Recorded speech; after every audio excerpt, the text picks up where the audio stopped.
Hello all, hope you're doing well today. So today we are continuing our conversation in chapter 4. This is part 3, and we're talking more about the significant recent developments of physical education, exercise science, and sport. We'll be talking, this is more of like 1970 to the present. Here we go. In 1964, Franklin Henry made a strong call. He said, we need to treat physical education as a serious academic discipline. Before that, it was often just about teaching skills or coaching. Henry argued it should have its own body of knowledge, studied and developed systematically. By the 1970s, this idea took hold. The knowledge base expanded rapidly.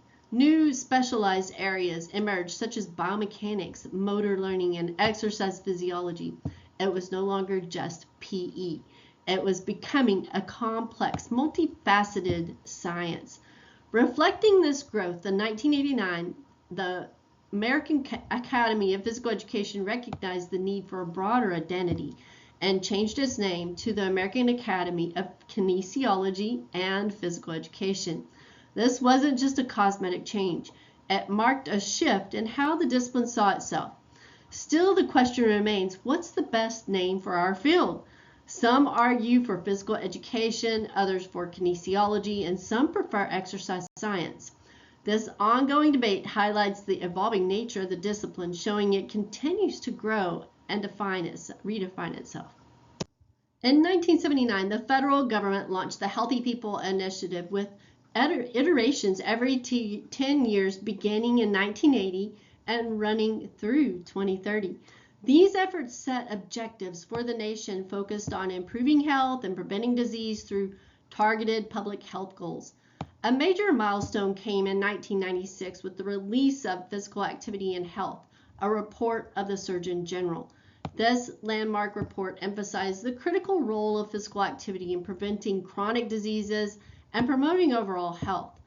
Building on that, in 2010, the Surgeon General's vision for a healthy and fit nation set forth a renewed commitment to encourage Americans to adopt healthier lifestyles through increased fitness and physical activity. Together, these initiatives demonstrate how disease prevention and health promotion have become central goals of public health policy, with physical activity as a key strategy. There is growing recognition that school physical education plays a critical role in helping children develop the skills, knowledge, and habits necessary to lead active, healthy lives. It's not just about play, it's about building lifelong wellness. Experts and educators alike are calling for an increase in daily quality physical education for all students. The goal is to ensure every child receives consistent, meaningful opportunities to be physically active during the school day. Moreover, physical education must be promoted as an integral part of the school curriculum, not an option add-on. It's essential for the healthy development of our children and youth and should be treated with the same priority as other core subjects. The fitness movement has expanded significantly over recent decades, leading to greater public involvement in physical activity across all age groups. There has been a noticeable shift from focusing primarily on performance-related fitness, such as athletic ability and competition, to emphasizing health-related fitness, which prioritizes overall wellness, disease prevention, and quality of life. This shift reflects growing awareness that physical activity is a major health problem, contributing to chronic conditions like heart disease, diabetes, and obesity, and underscoring the importance of promoting active lifestyles for all. Sports participation has seen phenomenal growth at all levels. Millions of children and youth are involved, supported by countless adult volunteer coaches who dedicate their time and energy. Interscholastic sports alone engage more than 8 million boys and girls across the country. With this massive involvement, a noticeable trend has emerged: early specialization. Many young athletes are focusing intensely on a single sport at an earlier age, which has sparked some both enthusiasm and debate among coaches, parents, and experts about its effects. Intercollegiate sports now involve over 560,000 male and female athletes nationwide, particularly in the NCAA Division I schools. Sport has grown into a big business with significant revenue, media attention, and commercial interest. At the same time, recreational sports leagues continue to expand, offering more opportunities for people of all ages to participate and organize sports for fun and fitness. And professional sports have also expanded substantial growth, including a notable increase in professional opportunities for women, reflecting ongoing progress toward gender equity in athletics. Since the passage of Title IX in 1972, there has been rapid growth and opportunities for women and girls in sports and physical education. This landmark legislation mandated gender equity, leading to significant changes in physical education classes, including more inclusive curricula and increased participation for female students. Title IX also brought about important changes in the governance of intercollegiate sports, ensuring fairer allocation of resources, scholarships, and support between men's and women's programs.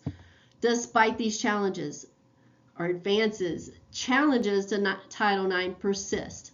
Ongoing debates and legal battles highlight issues related to compliance, funding, and the balance of opportunities, underscoring the continuing effort to achieve true gender equity in athletics. There are a series of key federal laws that have shaped the landscape of physical education, sports, and disability inclusion. In 1973, Section 504 of the Rehabilitation Act became one of the first major civil rights laws to protect individuals with disabilities, ensuring equal access to programs and services. This was followed by the Education of All Handicapped Children Act in 1975, which mandated free and appropriate public education for children with disabilities, a law that was later strengthened by the 1986 amendments and eventually renamed the Individuals with Disabilities Education Act, or IDEA, in 1990. That same year, the landmark Americans with Disabilities Act, or ADA, was passed, further guaranteeing civil rights protections and accessibility in all public domains, including sports and recreation. In the athletic realm, the Amateur Sports Act of 1978 and its updated version, the Olympic and Amateur Sports Act of 1998, established the governance structure for amateur athletics in the United States. It recognized the U.S. Olympic Committee and emphasized the inclusion of athletes with disabilities in national and international competition. The modern Olympic Games were reborn in 1896, reigniting global interest in international athletic competition and fostering a spirit of unity through sport. However, over time, the Olympics became increasingly politicized, with nations using the games to promote political agendas, demonstrate power, or protest social issues. At the same time, the definition of amateurism, once a core Olympic principle, has evolved significantly, reflecting changes in athlete status, professionalism, and eligibility. More recently, the Olympics have experienced growing commercialization, with sponsorships, media rights, and branding becoming central to the event's financing and global reach. Professionals in physical education, sport, and physical activity must prioritize inclusivity, ensuring that individuals with special needs are fully supported and able to participate meaningfully in classes and events. Creating accessible environments and adapting programs are essential steps towards this goal. Additionally, there is a growing call for equal pay for women athletes, advocating that female athletes receive compensation equal to their male counterparts across all sports. Achieving pay equity is crucial for promoting fairness and recognizing the value of women's athletic contributions. In summary, women's participation in sport will continue to rise at the interscholastic, intercollegiate, and professional and Olympic levels. Individuals with special needs will be provided increased opportunities to participate in physical education, sporting, and physical activity events. And major changes will be made in policies, procedures, and practices for more racial equity in sport and physical education to come. And that is all that I have for you today. I look forward to talking with you again. Have a great day.